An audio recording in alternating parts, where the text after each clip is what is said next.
Assalamualaikum warahmatullahi wabarakatuh. Nama saya Ika Imroati Nadifah, absen 5. Di sini saya akan menjelaskan materi yang berjudul Nilai-nilai value teknologi pendidikan dan penerapannya pada PAI. Sebelumnya, perkembangan teknologi yang pesat di era digital telah membawa perubahan yang sangat signifikan dalam aspek kehidupan, termasuk dalam bidang pendidikan. Teknologi pendidikan sebagai bagian dari kemajuan tersebut menawarkan berbagai nilai penting yang dapat menunjang proses pembelajaran menjadi lebih efektif, efisien, dan menarik. Poin yang pertama yaitu pengertian teknologi pendidikan. Istilah teknologi berasal dari bahasa Yunani yaitu teknologia. Menurut Webster Dictionary berarti perlakuan sistematis atau penanganan sesuatu secara sistematis. Sedangkan tekne sebagai dasar kata teknologi yang berarti art, skill, keterampilan, dan ilmu. Sedangkan menurut AICTE, teknologi merupakan perluasan dari kemampuan manusia untuk menghasilkan data suatu produk dengan waktu yang cepat dan lebih banyak sehingga dapat mempermudah pekerjaan manusia. Teknologi pendidikan sekarang sangat jauh berkembang. Dengan perkembangan teknologi yang sangat pesat dapat membuat proses pembelajaran menjadi lebih cepat dan efektif. Poin yang kedua yaitu kepentingan teknologi pendidikan dalam pengajaran dan pembelajaran, yaitu 1. Dapat menyajikan materi lebih jelas dan menarik.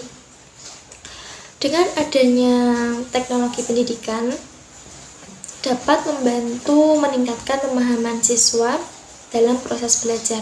Yang kedua, mengatasi keterbatasan ruang dan waktu. Dengan adanya teknologi pendidikan, guru dan siswa dapat belajar mandiri kapan dan di mana saja tanpa dibatasi oleh ruang dan waktu. Yang ketiga, membantu guru lebih kreatif dalam pengajaran dan siswa lebih aktif dalam pembelajaran. Dan yang keempat, menyediakan pembelajaran mandiri dan fleksibel. Poin yang ketiga, penerapan teknologi pendidikan pada PAI, yaitu 1. Menggunakan PowerPoint, email, blog, dan diskusi daring. Yang kedua, faktor pendukung dari penerapan teknologi yaitu infrastruktur, kebijakan sumber daya manusia, dan motivasi siswa. Yang ketiga, pengembangan penerapan teknologi dapat diorganisasikan dalam teknologi cetak, audiovisual, komputer, dan teknologi terpadu. Poin yang selanjutnya yaitu nilai-nilai value teknologi pendidikan. 1. Nilai-nilai yang berhubungan dengan belajar. Teknologi pendidikan berbasis pada riset dan pengetahuan terorganisir untuk meningkatkan pembelajaran dan kinerja. Yang kedua, nilai-nilai yang berhubungan dengan praktik etis. Teknologi pendidikan memperhatikan isu etika dan memastikan praktik yang etis dalam penerapan teknologi. Yang ketiga, nilai-nilai yang berhubungan dengan fasilitas pembelajaran. Teknologi pendidikan bertujuan untuk memfasilitasi pembelajaran dan membantu proses orang-orang yang sedang belajar. Yang keempat, nilai-nilai yang berhubungan dengan peningkatan kinerja atau kerja. Teknologi pendidikan harus dapat meningkatkan kinerja dan memberikan manfaat pada publik.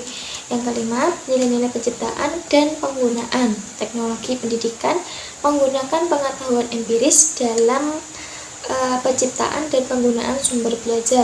Yang keenam, nilai-nilai yang berhubungan dengan keteparatan. Teknologi pendidikan memastikan bahwa proses dan sumber daya sesuai dengan tujuan dan panduan etika. Yang ketujuh, yang terakhir, nilai-nilai yang berhubungan dengan nilai teknologi. Teknologi pendidikan merupakan pendekatan sistematis dan saintifik dalam tugas praktis. Poin yang selanjutnya yaitu implementasi teknologi pendidikan dalam pembelajaran PAI. Tujuannya yaitu meningkatkan kualitas pembelajaran PAI dengan teknologi informasi dan komunikasi, membantu guru mengarahkan peserta didik mencapai tujuan pembelajaran. Fungsi dari teknologi tersebut: 1. Sebagai media pembelajaran mandiri seperti pemutaran film, CD interaktif, dan lain-lain. Yang kedua, sebagai alat bantu pembelajaran seperti software, komputer, dan CIE, CID, dan CIM. Dan yang ketiga, sebagai sumber pembelajaran melalui internet, web, dan komponennya dengan sumber belajar. Nah, manfaat dari teknologi pendidikan yaitu: 1. Meningkatkan efektivitas dan efisiensi pembelajaran. 2. Membuat pembelajaran lebih modern, menyenangkan, dan tidak membosankan. Yang ketiga, membantu guru lebih kreatif dan inovatif dalam mengajar. Yang keempat, mendukung pendidikan Islam dengan strategi penanaman nilai yang baik. Contoh aplikasi yang dapat digunakan pada pembelajaran PAI yaitu seperti aplikasi Quizizz. Nah, aplikasi Quizizz ini untuk mengurangi efek bosan dalam belajar dan mengajar. Jadi siswa dan guru tidak mudah bosan. Dan aplikasi selanjutnya yaitu seperti Instagram, TikTok, dan YouTube. Nah, aplikasi tersebut bisa digunakan sebagai penyampaian praktik ibadah yang kreatif dan menarik. Demikian materi yang dapat saya sampaikan. Mungkin ada kurang dari materi yang saya sampaikan tadi. Kurang lebihnya saya mohon maaf. Wassalamualaikum warahmatullahi wabarakatuh.